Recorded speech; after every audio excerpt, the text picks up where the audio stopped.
आऊज़ु बिल्लाहि मिनश शैतानिर रजीम बिस्मिल्लाहिर रहमानिर रहीम अल्लज़ीना युनफ़िक़ूना अमवालहुम बिल्लैलि वन्नहारि सिर्रन व अलानियतन फ़लहुम अजरुहुम इंद रब्बिहिम वला ख़ौफ़ुन अलैहिम वला हुम यहज़नून।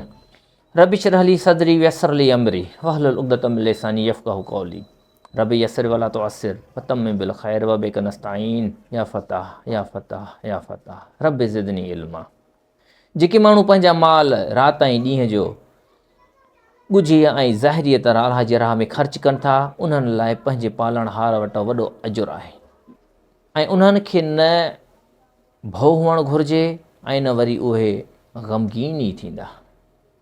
अलाह जी राह में जेके ख़र्च कनि था, अलाह फरमाए थो त उन्हनि खे कंहिं तरह जो न ख़ौफ़ आहे ऐं न उहे ग़मगीन थींदा।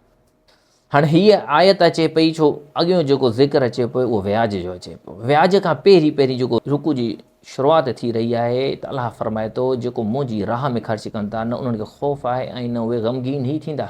पर मथां जेके व्याज अचनि था अलाह ताला फरमाए थो त उहे ग़मगीन उहे परेशान उहे मुसीबतुनि में उहे चरिया बेवकूफ़ थींदा, उहे अकालमंद थोरी रहंदा। मगर जेकी व्याज खाइनि था उहे उन माण्हू वांगुरु उथंदा जंहिंखे शैतान छुही माना टच करे चरियो करे छॾियो हुजे ऐं उहो हिन करे जो हू चवनि था त वापार बि व्याज वांगुरु ई त आहे। हालांकि अलाह ताला वापार खे हलाल करार ॾिनो आहे ऐं व्याज खे हराम कयो आहे। पोइ जंहिंखे संदसि रब वटां इहा नसीहत पहुती ऐं उहो मुड़ी वियो यानी बाज़ अची वियो, पोइ जेकी व्याज खाई चुको सो उन जो आहे। हाणे उहो उनखे वापसि न आहे करिणो, जेको खाई चुको बसि खाई चुको ऐं उनजो मामिलो हाणे अलाह जे हवाले आहे। ईअं बि न आहे त अलाह ताला उनखे 100% माफ़ु कंदो, न। हाणे चाहे थो त हुनखे माफ़ु बि करे छॾे या चाहे त उन सॼो जेको हुन व्याज खाधो आहे उन ते बि पकड़ करेसि। हाणे इहो मामिलो अलाह जे हवाले आहे। पोइ जेकी वरी ईअं कनि त उहे दोज़खी आहिनि ऐं हमेशह उन में रहण वारा आहिनि। हाणे सूरत मुबारका जो इहो जेको रुकू पाण पढ़ी रहिया आहियूं जेको अॼु जे हालात लाइ तमामु अहम आहे, छो जो अलाह जे ख़िलाफ़ु जेका बग़ावत आहे उहा आहे ग़ैरुल्लाह जी हाकिमियत, यानी हुकूमत हाकिमियत हलंदी जेका अलाह जे ख़िलाफ़ु वारी आहे। इहा अॼु जे लाइ तमामु वॾे खां वॾी बग़ावत आहे। तागूत जो निज़ाम इहा बि सभ खां वॾी बग़ावत आहे। सभ खां वॾो शिरक इहो आहे, यानी अलाह जे हुकुम खे छॾे इंसान जेको पंहिंजो हुकुम हलाए, इहो ई वॾे में वॾो शिरक आहे। ऐं अॼु जे वॾनि गुनाहनि में हिकु वॾो गुनाह व्याज आहे जेको मुल्की सतह ते ऐं आम माण्हुनि में बि आम जाम हली रहियो आहे। सभ खां वॾो फितनो, सभ खां वॾो फ़साद इहो व्याज आहे। इहो व्याज यहूदियुनि जो वॾो हथियार आहे जंहिंजे ज़रिए उन्हनि असांखे बि फासाए रखियो आहे। असांखे हू छा फासाईंदा, असां ख़ुदि बेदीन थी इन में वकोड़जी विया आहियूं। असां बि दुनिया परस्ती में लॻी वधि खां वधि माल कीअं कमाए सघूं। ही 5000 आहिनि, इन्हनि खे मां 8000 में 10000 में कीअं तब्दील कयां। त पोइ कंहिं सफ़ा लाचार इंसान खे ॾिसी, कंहिं मजबूर खे ॾिसी उन खे ॾेई उन शराइत ते त बाबा इन 5000 खे तूं मूंखे 5 महीननि में 10,000 करे ॾींदे त तोखे ॾियां थो, न त मां कोन थो ॾियां। उनजी लाचारी जो फ़ाइदो वठी इहा सॼी शैतानी रांदि अॼु खेॾी वञे पई। हाणे असल वजह छा आहे, जेका इंसान जी बचियल रक़म आहे। तव्हां कुझु कमाए रहिया आहियो, जेको तव्हां कारोबार करे रहिया आहियो, तव्हांजे घर जा ख़राजात मुकमल थी रहिया आहिनि, तव्हांजूं ज़रूरतूं मुकमल थी वियूं, पोइ जेके तव्हांजा कुझु पैसा बची पिया 5-8 हज़ार 50,000 तव्हांजा, हाणे इन बचियल रक़म खे इंसानु चाहे थो त मां वधि खां वधि वधायां। अक़लमंद इंसानु उहो आहे जेको इनखे आख़िरत जे लाइ बचाए। हिन ई सूरत जे शुरू में पढ़ी चुका आहियूं पाण, अलाह ताला आयत नाज़िल फरमाई त ए नबी सल्लल्लाहु अलैहि वसल्लम तोखां पुछनि था त छा ख़र्च करियूं, चओ त जेको बि तव्हांजो ज़रूरत खां वधीक आहे उहो अलाह जे राह में ॾेई छॾियो। अलाह उन्हनि खे यकीनन वधाए करे क़यामत वञे तव्हांखे वधि खां वधि ॾींदो। पर हाणे शैतान बि जेको इंसान सां गॾु गढियो पियो आहे उहो चाहे थो त न इनखे बचायो, छो इंसान खे हू ग़रीबी खां ड्रिॼारे थो त पोइ इंसानु उन जे पुठियां लॻी इनखे लिकाइण जी कोशिशि करे थो त इनखे कीअं मां ॿीणो टीणो चोणो करियां। पोइ वरी जेको यहूदियुनि जो निज़ाम आहे बैंकिंग सिस्टम, उहो तव्हांखे वधि खां वधि मुनाफ़ो ॾियण जी लालच में, व्याज जी लालच में स्कीमूं तव्हांखे ॾेई रहियो आहे। पोइ उन स्कीमुनि खे ई नज़र में रखी तव्हां पंहिंजे ख़र्च मां बि खोटाए तव्हां उनखे बचत में रखो था, यानी पंहिंजो पेट कटे बि पंहिंजूं जाइज़ ज़रूरतूं बि तव्हां घटि करे उन मां बि बचत करियो था। अलाह जे रसूल सल्लल्लाहु अलैहि वसल्लम फरमायो त व्याज जेतिरो मर्ज़ी वधंदो वञे उन जो अंजाम हमेशह घटिताई जी तरफ़ हूंदो आहे। बज़ाहिरी तव्हां सम्झो था त पोएं साल तव्हां वटि 5 लख हुया, अॼु उन व्याज जे करे तव्हांजा 6 लख थी विया, 7 लख थी विया, 10 लखनि ते तव्हां पुॻाया हुयो, बीणो थी चुको आहे।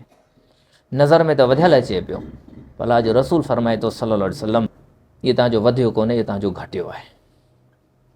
असल में सूद खोरी यानी व्याज खोरी इन्फ़ाक़ जो ज़िद आहे। इन्फ़ाक़ पोयां पढ़ी चुका हूं त अलाह ताला उनखे वधाए थो, व्याज खोरी खे अलाह जो रसूल फरमाए थो त घटिजाए थो, हिक ॿिए जा ज़िद आहिनि। हाणे व्याज खाइण वारनि खे, व्याजी कारोबार करण वारनि खे, व्याजुनि खे शैतान चरियो करे रखियो आहे। हाणे अक्सरियत माण्हुनि जी चवे थी त इहा आयत जेका आहे सिर्फ़ु आख़िरत जे लाइ आहे, सिर्फ़ु क़यामत जे लाइ आहे। क़यामत वारे ॾींहुं ॿिन्हिनि जो इहो हशर बिल्कुलु थींदो, पर अॼु दुनिया में ॿिन्हिनि जो हशर इहो ई आहे कि तव्हां व्याजी खे ॾिसो, तव्हांखे हू चरियो नज़र ईंदो। हू इन फ़िक्र में हूंदो त मूं फलाणे खे 5 साल पहिरीं पैसा ॾिना, अॼु ताईं न ॾिना अथसि, हालांकि उन खां डबल वठी बि चुकियो हूंदो जेका असल रक़म उन्हनि खे ॾिनी हूंदई, पर पोइ बि चरियो हूंदो त मुंहिंजा हेतिरा पैसा अञा छो न आया आहिनि, छो न ॾिना अथसि। हुन पंहिंजी रिकवरी जे लाइ अलाए केतिरा गार्ड रखिया आहिनि, उन्हनि जे पुठियां बि चरियो हूंदो। सुते उथे हर वक़्तु उन फ़िक्र में हूंदो त हुन वटि वञे, हुनजो छा हालो मालूमात वरिती अथई, छितो हूंदो उन्हनि वटि।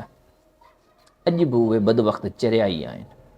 ॿी तरफ़ ही माण्हू चवनि था कारोबार बि त व्याजे वांगुरु आहे, यानी मूं 100 रुपए जो हिकिड़ो सामान वरितो ऐं मूं हुनखे विकिणियो त मूंखे उन ते 10 रुपया मुनाफ़ो थियो, 110 रुपए में हुनखे खपायो, 10 रुपए जो मूंखे जेको मुनाफ़ो थियो। ऐं ॿी तरफ़ अगरि कंहिंखे मूं 100 रुपया ॾिनो ऐं उन ते बि उनखां 10 रुपया वरिता, ॻाल्हि त ॿई साॻी हुई न, ॿिन्ही में मूंखे 10 रुपए मुनाफ़ो ई त थिए थो। असल में इन्हनि चरियनि जी, व्याजुनि जी इहा ई हुजतबाज़ी हूंदी आहे। अलाह ताला हिन सूरह मुबारक में, हिन आयत मुबारक में इन्हनि बदबख़्तनि खे को अक़ली जवाबु न ॾिनो आहे। हिननि खे अलाह ताला सिर्फ़ु इहो फरमायो आहे त मुंहिंजी मर्ज़ी आहे, मूं अलाह जो इख़्तियार आहे कहिड़ी शइ खे जाइज़ करार ॾियां, कहिड़ी खे नाजाइज़ करार ॾियां, कंहिंखे हलाल कयां, कंहिंखे हराम कयां, मुंहिंजे इख़्तियार में आहे। मूं तव्हांजे लाइ कारोबार खे हलाल कयो आहे, व्याज खे हराम कयो आहे, ॻाल्हि ई ख़तमु। तव्हां जे मुसलमान आहियो, क़ुर ते ईमान रखो था, मूं अलाह ते ईमान रखो था, मुंहिंजे रसूल ते ईमान रखो था, त तव्हांजे लाइ इहो हुकुम काफ़ी आहे। बसि ज़रूरत ई न आहे त मां तव्हांखे इन ॻाल्हि ते अक़ली जवाब बि ॾियां। ऐं यादि रखो त अलाह व्याज खे चट करे थो ऐं सदक़ात खे वधाए थो, ऐं अलाह कंहिं बि नाशुक्र ऐं गुनहगार खे पसंदि नथो करे। पोइ हदीसुनि मां बि इहो पढ़ी आया आहियूं, बिल्कुलु क़ुर जी आयत ऐं हदीस पाण में मिलियल ई आहे। बेशक जिन ईमान आंदो ऐं चङा कम कया ऐं नमाज़ क़ाइमु कयऊं ऐं ज़कात ॾिनऊं, तिन लाइ संदन रब वटि अजुरु आहे। न उन्हनि खे को ख़ौफ़ हूंदो ऐं न उहे ग़मगीन ई थींदा। तव्हां ईमान आंदो यानी हाणे मुंहिंजे हुकुमनि ते हलिया, तव्हां चङा कम कया, चङा कम यानी बुरा कम तव्हां रद्द करे छॾिया, बुरनि कमनि खे तव्हां छॾे करे तॾहिं त तव्हां चङा कम कया। व्याज बुरो कमु आहे, तव्हां हुनखे छॾे ॾिनो, तव्हां सुठो कमु कयो ऐं नमाज़ क़ाइमु कई ऐं ज़कात ॾिनी, तव्हांजे लाइ न ख़ौफ़ आहे न तव्हां ग़मगीन थींदा, तव्हां जे लाइ अलाह वटि वॾो अजुरु आहे। ए ईमान वारो, पंहिंजे रब खां डिॼो, जेकॾहिं तव्हां सचा मोमिन आहियो त जेकी तव्हांजो रहियल व्याज आहे तंहिं तव्हां हथु खणो, छॾे ॾियो। तव्हांखे अॼु ख़बर पइजी वई त हीउ जेको व्याज आहे इहो बुरो आहे, इन तां हथु खणो, ख़तमु कयो उन जो सिलसिलो। हाणे ख़बरदार जो तव्हां हुनजे वेझा विया आहियो, अॻियां अची वेंदो हा जेका तव्हांजी असल रक़म आहे उहा तव्हां वठण जा हक़दार आहियो, बाक़ी व्याज जेको तव्हां हाणे खाई चुको, हाणे उन तव्हां बाज़ अची वञो, हाणे उनजे वेझो ख़बरदार जो तव्हां विया आहियो। ऐं जेकॾहिं तव्हां ईअं न कंदव त पोइ अलाह ऐं उनजे रसूल जे तरफ़ खां तव्हांजे ख़िलाफ़ु जंग जो ऐलान ॿुधी छॾियो, जे तव्हां नथा छॾियो व्याज खे, नथा बाज़ अचो व्याज खां, हाणे ऐलान ॿुधी छॾियो मूं अलाह जे तरफ़ खां ऐं मुंहिंजे रसूल जे तरफ़ खां त असां तव्हांजे ख़िलाफ़ु जंग कंदासीं, असां तव्हां सां विढ़ंदासीं। इहा तमामु वॾी धमकी आहे। ॿिए कंहिं बि गुनाह जे बारे में अलाह ताला एॾी वॾी धमकी नाहे फरमाई। हालांकि शिरक बि केॾो वॾो गुनाह आहे जंहिंखे अलाह ताला ज़ुल्म करार ॾिनो आहे, पर उन जे लाइ बि अलाह ताला एॾी वॾी धमकी नाहे ॾिनी। इहा अलाह धमकी ॾिनी आहे न व्याज जे लाइ। ऐं डॉक्टर इसरार रहमहुल्लाह 1990 जे ॾहाके में व्याज जे ख़िलाफ़ शरई कोर्ट में केस दाख़िल कयो ऐं अलाह जे हुकुम सां अलाह ताला उन्हनि जजनि खे बि हिदायत नसीब फरमाई हुई त उन्हनि फ़ैसिलो ॾिनो त वाक़ई इहा व्याज अलाह ऐं अलाह जे रसूल जे ख़िलाफ़ु जंग आहे, त उन्हनि फ़ैसिलो डॉक्टर इसरार अहमद रहीमुल्लाह जे हक़ में ॾिनो। पोइ कुझु ई टाइम खां पोइ वक़्त जो जेको वज़ीर आज़म हो उन केस इहो उन जे ख़िलाफ़ु दाख़िल कयो त जेकॾहिं व्याज ख़तमु कयो वियो त असांजो मुल्क त तबाह थी वेंदो, असांजी मईशत तबाह थी वेंदी, कीअं हलंदो असांजो इहो मुल्क। वरी फ़ैसिलो उन वज़ीर आज़म जे हक़ में अची वियो। डॉक्टर इसरार अहमद रहीमुल्लाह वरी केस दाख़िल कयो। उन जी सुनवाई हलंदे हलंदे हाल ई में कुझु साल पहिरीं उन जो फ़ैसिलो अची वियो ताईं अलाह बि उन्हनि खे अजुर अता फ़रमाए जिन जजिस इहो फ़ैसिलो ॾिनो डॉक्टर इसरार अहमद रहीमुल्लाह जे हक़ में त वाक़ई व्याज अलाह उन जे रसूल जे ख़िलाफ़ु जंग आहे। त पोइ वरी जेके बैंकूं उहे वरी कोर्ट में वयूं त जेकॾहिं व्याज ख़तमु थी वियो त असां कीअं हली सघंदियूंसीं।